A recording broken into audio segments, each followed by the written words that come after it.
మీనరాశి వారికి మే నెల మొత్తం ఎలా ఉండబోతుందో తెలుసుకుందామండి. బ్రహ్మాండంగా ఉండబోతుంది. ఏదేమైనా మీ రాశిలోనే బుధ శుక్రులు శని రాహువులు ఉండడం వల్ల కష్టపడి పనిచేసే తత్వంలో మీరు ఉంటారు. మీ పనులను మీరే నిర్వర్తిస్తూ ముందుకు దూసిపోవడానికి అవకాశాలు ఉన్నాయండి. బుధ శుక్రులు ఉండడం వల్ల అందంగా తెలివిగా బట్టలు కొనుక్కుంటూ ఆభరణాలు కొనుక్కుంటూ చాలా డైనమిక్గా చాలా స్పీడ్గా ఉంటారు. అన్నిటికంటే గొప్పది ఏంటి తెలుసా అండి, రవి బుధులు ద్వితీయ భావంలో ఉండడం గొప్ప అదృష్టం అండి. ఏంటయ్యా రవి బుధులు అంటే బ్రహ్మాండంగా ఉంటుందా అంటారు కదా, అది కాదు. ఏంటంటే మేషరాశిలో అగ్నితత్వ రాశిలో రవి 3 డిగ్రీలు దాటిపోయాడు, ప్రమోషన్ దాటిపోయాడు అనుకోండి, బుధుడు కలిసి ఉన్నాడు. అంటే ఏంటంటే డాక్టర్స్ వృత్తిలో ఉన్న వాళ్ళకి, డాక్టర్స్ ప్రొఫెషన్లో ఉన్న వాళ్ళకి ధనప్రాప్తి కలుగుతుంది, ఖచ్చితంగా ఉంటుంది. అందులో డౌటే లేదండి. అంతేకాకుండా మీరు కూడా ఫైనాన్స్ రంగంలో ఉన్నారనుకోండి, finance and accounts, CA, ICW అంటారు కదా, వాళ్ళకు కూడా మంచి ధనప్రాప్తి కలగడానికి అవకాశం ఉంది. ముఖ్యంగా రవి బుధుడు ద్వితీయ భావం ఉండడం వల్ల ఎక్కువ మాట్లాడుతుంటారు. మీరు ఎక్కువ చతురత మాట్లాడడము, సంభాషించడము, కంటిన్యూస్గా మాట్లాడుతుండడము, మీకు ముఖవర్చస్సు పెరగడము, ధనప్రాప్తి అద్భుతంగా ఉండడము, కుటుంబంలో ఎక్కువగా నేమ్ అండ్ ఫేమ్ రావడము, బంధువులంటే మీరు బాగా ఇష్టం ఉండడం, ఇవన్నీ జరుగుతాయండి. విద్య కూడా రావడము, ఆభరణ ప్రాప్తి, ఎక్కువగా బాగా మాట్లాడుతుంటారు సార్. కొంతమంది పాటలు పాడుతుంటారు, గాయకులు, వాళ్ళకు కూడా మంచి అవకాశాలు, విదేశాలు వెళ్ళడానికి కూడా అవకాశం ఉంటుంది, ప్రోగ్రామ్స్ ఇవ్వడానికి. అలాగే యాంకరింగ్ వృత్తిలో ఉన్న వాళ్ళకి కూడా మంచి అవకాశాలు ఉంటాయండి. ఏదేమైనా గురుడు 14వ తారీఖు వరకు కూడా మీకు 3వ భావంలో ఉన్నాడు. 3వ భావంలో గురుడు కరెక్టా అండి, మంచి శుభఫలితాలు ఇవ్వడుగా అంటాం, కానీ మంచిగా చేస్తాడండి. ఎందుకంటే మీ రాశ్యాధిపతి అయినటువంటి గురుడు 3వ భావంలో ఉండడం వల్ల మీ బలగము అదృష్టము ఎవరయ్యా అంటే గురుడే. ధైర్యం ఆయన ఒక్కడే చాలండి. మీకు 14వ తారీఖు నుంచి 14 వరకు ఉంటాడు. 15 నుంచి మరింత శుభఫలితాలు ఇస్తాడు. అలాగే 3వ భావంలో రవి కూడా వచ్చేస్తాడు 15 నుంచి.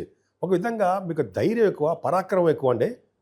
అలాగే మీరు మీ తోబుట్టువులకి, మీ చెల్లెలకి, అన్నయ్యలకి, తమ్ముళ్ళకి బాగా ధైర్యాన్ని నూరు పోస్తూ ఉంటారు. కమ్యూనికేషన్ స్కిల్స్ బాగా పెంచుకుంటుంటారు. వార్తా సంస్థలు పనిచేసే వాళ్ళకి ఇంకా అద్భుతం, నిపుణులుగా తయారవుతారు వాళ్ళు. అంటే ఎక్స్పీరియన్స్ పర్సన్స్గా అద్భుతంగా తయారవడానికి అవకాశాలు ఎక్కువ. అలాగే వాహనాలు కానీ ఆభరణ ఆభరణాలు కొనుక్కోవడానికి అవకాశాలు ఎక్కువ ఉన్నాయండి. అంతేకాకుండా 3వ భావంలో గురుడు ఉన్నాడంటేనే అదృష్టం మీకు తోడైనట్టే. గురుడుగా రవి.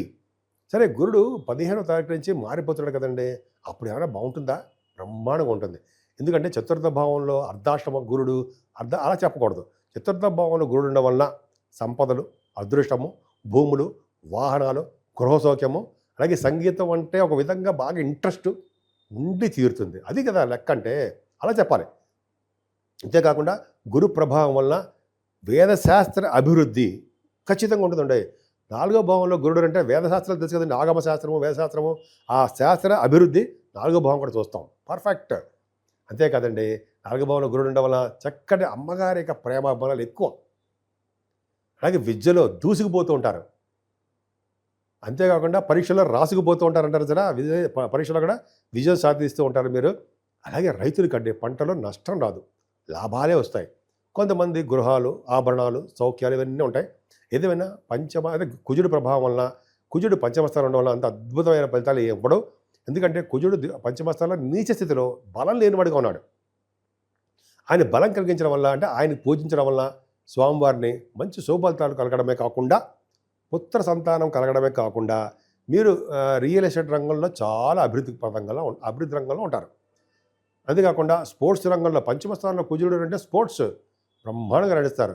ఈ స్పోర్ట్స్లో రాణించలేకపోతున్నారు, కారణం ఏంటంటే కుజుడు నీచలో ఉండడం వల్ల. సుబ్రహ్మణ్య స్వామి మీరు పూజ చేసుకోలేకపోవడం వల్ల మీరు స్పోర్ట్స్లో రాణించలేకపోతున్నారు. ఒక్కసారి అలా తిరిగి సుబ్రహ్మణ్య స్వామి వారిని వైపు చూసి పూజ చేయండి, అభిషేకాలు చేయండి, ఒక్కసారి ఆయన ప్రార్థించండి. స్పోర్ట్స్ రంగంలో ఎక్కడో తీసుకెళ్ళి కూర్చోబెడతారు మిమ్మల్ని బ్రహ్మాండంగా. అంతే కదండి, 6వ భావంలో కేతువు ఎలా ఉన్నాడంటే బ్రహ్మాండంగా లేడు. 19వ తారీఖు నుంచి 6వ భావంలో కేతు ఉన్నాడంటే కాంపిటీషన్ ఎగ్జామ్స్లో కానీ, కాంపిటీషన్స్ ఇంటర్వ్యూస్లో కానీ విజయం సాధిస్తారు. విదేశాలు వెళ్ళడానికి స్టాంపింగ్ అయిపోతుంది. కేతువు మేనమామకు సంబంధించిన వాడు కూడా కదా, అంటే మేనమామకు సంబంధించిన విషయాల్లో ఆయన మంచి కలిగిస్తూ ఉంటాడు. అంతేకాకుండా రోగాల వల్ల భయం కానీ, రుణాల వల్ల భయం కానీ, శత్రువుల వల్ల అపవాదులు ఇవన్నీ భయాలు కానీ ఏమీ లేకుండా ధైర్యంగా ముందుకెళ్ళిపడే శక్తి అని ఇస్తాడండి. విదేశాలు వెళ్ళడానికి స్టాంపింగ్ అయ్యేది చేస్తుంటాడు. 6వ భావంలో కేతువు సామాన్యమైన వాడు కాదుంటాయి, కానీ 7వ స్థానంలో కేతువు 18వ తారీఖు వరకు ఉంటాడు మీకు. అంత మంచివాడు కాదనమాట. 7వ స్థానంలో కేతువు వివాహాది వేడుకల్లో ఇబ్బంది కలిగించడము, భార్యాభర్తలకు ఇబ్బంది కలిగించడం చేస్తుంటాడు. ఏదైనా గురు ప్రభావం వలన, మీకు అష్టమ స్థానంలో గురు ప్రభావం వలన మీకు విజయం సాధించడానికి అవకాశం ఉందండి. సంపూర్ణ ఆరోగ్యవంతులుగా, సేవకాజనం కలవారుగా, ఈ న్యాయపరమైన, చట్టపరమైన అంశాల్లో మీరు విజయం సాధించేవారుగా ఖచ్చితంగా మీరు ఉంటారు. ప్రొఫెషనల్గా కూడా మీరు బాగుంటారు. 14వ తారీఖు వరకు కూడా ఆయన భాగ్యస్థానాన్ని, ప్రొఫెషనల్గా భాగ్యస్థానాన్ని గురుడు చూడడం వలన భాగ్యస్థానం వృద్ధి అవుతూ ఉంటుంది. అంటే ముఖ్యంగా మీరు సాఫ్ట్వేర్ రంగంలో ఉన్నారు కదా, సాఫ్ట్వేర్ రంగంలో కూడా మంచి అభివృద్ధికరంగా ఉండడానికి అవకాశాలు ఎక్కువ ఇచ్చాడు భగవంతుడు. ఇంకా ఒక విషయం చెప్పడం మర్చిపోయారండి. భాగ్యస్థానానికి, అంటే అష్టమ స్థానానికి కాదు, భాగ్యస్థానానికి గురుదృష్టి ఉండడం వలన, భాగ్యాధిపతి కొద్దిగా నీచస్థితిలో ఉన్నప్పటికీ కొద్దిగా పూజలు చేసుకోవడం వలన మీరు నర్మదా కాదండి, సరస్వతి నది పుష్కర స్నానం చేయడానికి అవకాశాలు ఎక్కువ ఇస్తాడు గురు ప్రభావం వలన. ఖచ్చితంగా ఉంటుందండి మీకు. అలాగే విదేశ పర్యటన, హయ్యర్ ఎడ్యుకేషన్ వెళ్తారు మీరు. అలాగే సాఫ్ట్వేర్ రంగ వ్యాపారాలు బాగుంటాయి. కోలు, ఐరన్, స్టీలు, అలాగే ఆటోమొబైల్ ఇండస్ట్రీస్, ఫార్మా రంగాలు, వాటి రంగాల్లో మీరు బిజినెస్ బాగా సక్సెస్ అవుతారు. ఏదేమైనా ప్రొఫెషనల్గా, అంటే వృత్తిపరంగా చాలా బ్రహ్మాండంగా ప్రమోషన్స్ రావడానికి అవకాశం ఉందండి. చాలా ఉద్యోగాలు కూడా రావడానికి అవకాశాలు మీ జాతకాల నుంచి ఆధారపడి ఉంది. ఎందుకంటే బ్యాంకింగ్ రంగంలో కానీ, విద్యా సంస్థల్లో కానీ, అయితే ఆడిటర్స్గా కానీ, అలాగే కొంతమంది అడ్వకేట్స్గా కానీ బ్రహ్మాండంగా సక్సెస్ అవుతారనే వాళ్ళు. అంతేకాకుండా కొద్దిగా ఉద్యోగాలు రావడం ఆలస్యం అవుతుందేమో తప్ప ఉద్యోగ ప్రాప్తి మాత్రం ఖచ్చితంగా బాగా బ్రహ్మాండంగా ఉందండి. అంతేకాకుండా వ్యవహారంలో రాహువా, అమ్మ బాబోయ్, వ్యవహారంలో రాహు అంటే నిజంగా రాహు తప్పేరండి. అంటే దూర బంధువులకి ఇబ్బంది కలిగించడము, అదే పశు నష్టము, శారీరక శ్రమ, శారీరకంగా బాధలు, ఆవేదనలు, ఇవన్నీ జనరల్గా మనం చెప్పుకునే అంశాలే. కానీ భగవంతుడు ఏం చేశాడంటే మీకు 12వ భావాన్ని కూడా గురుదృష్టి పెట్టించాడు. అంటే రాహువుని కామ్గా కూల్గా ఉండరానైనా నేను చూసుకుంటానంటాడు అనమాట. జనరల్గా ఉండు స్వామి అంటాడు. ఏదైనా 12వ భావంలో గురుదృష్టి వల్ల ముఖ్యంగా మీకు సన్మానాలు జరగడము, ఎక్కువగా దైవ దర్శనాలు చేసుకోవడం వలన డబ్బు ఖర్చు చేయడము, చెరువులు, బావులు తవ్వించడానికి అవకాశాలు ఎక్కువ ఉండడం జరగబోతోంది. ఏదైనా కాలసర్పదోషంలో ప్లానెట్స్ అని ఉండిపోయి ఉండవు. కాబట్టి మీరు కాళహస్తీశ్వరుని దర్శించడం, కాళహస్తిలో రాహుకేతు పూజ చేయించుకోవడము, గణపతి ఆరాధన చేసుకోవడం వలన, అంతేకాకుండా ఈ వైశాఖ మాసం మొత్తం కూడా విష్ణు మాసం ఉంటాం కాబట్టి అనేక రకాలుగా దానాలు, గొడుగులు, చెప్పులు, ఇవన్నీ దానాలు ఇవ్వడం వల్ల, అనేక రకాలుగా పూజించడం వలన కూడా మీకు, అంటే భగవంతుని పూజించడం వల్ల మీకు మంచి జరగడానికి అవకాశాలు ఎక్కువ ఉన్నాయి. ఇప్పుడు మనం 12 రాసుల వారికి ఆచరించదగ్గ పూజలు ఏంటి, అదే వాళ్ళకి రెమెడీస్ ఏంటి, ఏం చేస్తే బాగుంటుంది, ఏ దేవుడు పూజ చేస్తే బాగుంటుంది, ఎలా మనం బాగుపడతాం, రాహు వలన, కేతువు వలన, శనీశ్వరుల వలన, అలా కాసరపదోషం వలన అసలు మనం ఎలా బయటపడతాం, మనకి మంచి ఎలా జరుగుతుంది, ఏం చేస్తే బాగుంటుంది అని ఇప్పుడు తెలుసుకుందామండి. ముఖ్యంగా ఇది వైశాఖ మాసం అంటారు దీన్ని. వైశాఖ మాసంలో మాధవుడికి, విష్ణుమూర్తికి ఇష్టమైనటువంటి మాసం.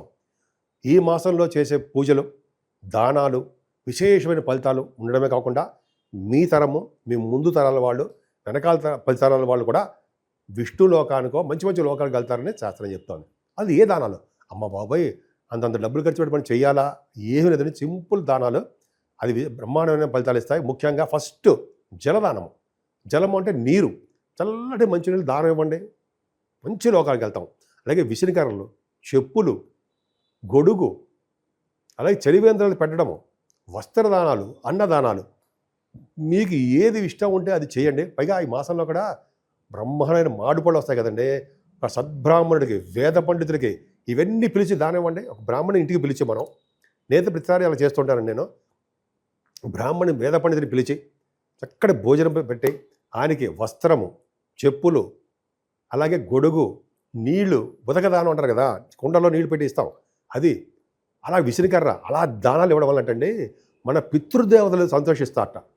సంతోషించడమే కాకుండా మన అందరికీ కూడా మంచి సంతానం పుట్టడము, పెళ్ళిళ్ళు అవ్వడము, అలాగే ఎటువంటి ప్రాబ్లమ్స్ లేకుండా మంచిగా దీవించి వెళ్తారట.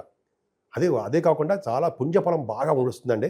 అందుకనే వేదశాస్త్ర పండితులకి, మీ దగ్గరలో ఉండే పండితులకి, బ్రాహ్మణులకి ఇలా దానాలు ఇవ్వడం ఎంతో ఖరీదేం కాదండి. పైగా ఈ మాసంలో చేయవలసిన దానాలే చెప్తున్నారనమాట. అద్భుతమైన ఫలితాలు వస్తాయి. అంతేకాదండి, ఈ నెలలో సరస్వతి నది పుష్కరాలు కూడా వస్తున్నాయి కదా. 15వ తారీఖు నుంచి పుష్కర స్నానం కూడా చెయ్యండి. 12 రాసుల వారికి గురు ప్రభావం వల్లనే ఎక్కువగా కనిపిస్తుంది పుష్కర స్నానం చేస్తారని. అలాగే రాహు వలన కేతు వలన వచ్చే దోషాలు ఏమేమి తక్కువగా ఉంటాయి. అందుకనే నిత్య సంతోషి అమ్మవారిని పూజించిన, అలాగే కనకదుర్గ అమ్మవారికి చండీ హోమాలు చేయించుకున్న, అమావాస్య పౌర్ణమి పూట, అలాగే గణపతి ఆరాధన చేసుకున్న, అలాగే శనీశ్వరుడికి సుబ్రహ్మణ్య స్వామి ఆరాధన చేసుకోవాలండి. శనీశ్వరుడికి తైలాభిషేకాలు చేయించుకోవడం వల్ల, పైగా ఈ మాసంలోనండి 22వ తారీఖునే హనుమత్ జయంతి వస్తుంది. రుద్ర వీర్య సంభూతుడు, అంజనా గర్భ సంభూతుడు అంటారు కదా, గర్భంలో పుట్టినవారు అంజనా గర్భంలో అంజనాదేవికి ఆంజనేయ స్వామిని పూజించడం వల్ల సకల దేవతలు పూజించిన ఫలితం వస్తుందట. ఎంత అదృష్టం అండి. ఆ రోజు దానాలు కూడా విపరీతంగా చేయొచ్చు కదండి. ఆ రోజు చాలా చలివేంద్రాలు పెట్టాలండి. చలివేంద్రాలు ఏంటి, ఒక చిన్న టెంట్లో పెట్టుకుని వచ్చిన వాళ్ళందరికీ చల్లటి మంచినీళ్ళు దానం. నిజంగా టాప్ అండి. అన్నిటికంటే దానాల్లో ఉత్తమమైన దానం అంటే దానం ఏదైనా అంటే మంచినీళ్ళు దానము. ఇది ఖచ్చితమే, అద్భుతం అండి. సరే, ఇదే కాకుండా 8వ తారీఖు కూడా సత్యనారాయణ స్వామి కళ్యాణం ఉంటుంది. సత్యనారాయణ స్వామి వారి కళ్యాణం కూడా ఉంది. సో ఈ విధంగా మనకి ఏది వీలుంటే భగవంతుడు మనకి ఆ సంకల్పం ఏదిస్తే ఆ ఈ పరమేశ్వరుడు మనకి ఏ సంకల్పం చేస్తే ఆ పూజలు చేసుకోవడం వల్ల, ఆ దానాలు చేసుకోవడం వల్ల విశేషమైన శుభఫలితాలు 12 రాసుల వాళ్ళకి ఉండి తీర్థంలో సందేహం లేదు. పైగా ఈ నెలలో గురుడు మారడము, రాహు మారడము, కేతు మారడం వల్ల విశేషమైన సంపదలు, అలా మంచి యోగాలు కలగడమే కాకుండా పైగా ఇదే మనల్లో కూడా పుష్కర స్నానాలు చేయడం వల్ల అద్భుతమైన ఫలితాలు, పుణ్యలోక ప్రాప్తులు కలగడాలు అంత అద్భుతంగా ఉన్నాయండి. ఈ మాసానికి చాలా పవర్ ఉందండి. అది పైగా వైశాఖ మాసం కాబట్టి ఈ వైశాఖ మాసంలో చేసుకునే పుణ్యాలు, దానాలు అనంతమైన శుభఫలితాలు ఇస్తారనడంలో ఏమాత్రం సందేహం లేదు. కాబట్టి 12 రాసుల వారికి శుభాలు జరగాలని, అన్ని రంగాల్లోనూ మీరు ముందంజలో ఉండాలని, సంపూర్ణమైన ఆరోగ్యవంతంగా ఉండాలని నేను మనస్ఫూర్తిగా కోరుకుంటున్నాను. ఇప్పుడు నేను చిన్న పాయింట్ చెప్తున్నానండి. 12 రాసుల వారికి దయచేసి వేయండి. అంటే నా గురించి అనమాట. నేనంటే జనరల్గా ఆదినారాయణరావు శర్మ అండి నేను. అలాగే మీ జాతకాలు చూపించుకోవాలనుకుంటే మీ date of birth, time of birth, place of birth ఉండాలండి. అలాగే మనం ముహూర్తాలు పెడుతూ ఉంటాం. మనం జాతకంలో మనమని కాదు, నేనే ముహూర్తాలు పెడుతూ ఉంటానండి. అలాగే 35 సంవత్సరాల ఎక్స్పీరియన్స్ కూడా ఉంది. పక్క పెడదామండి.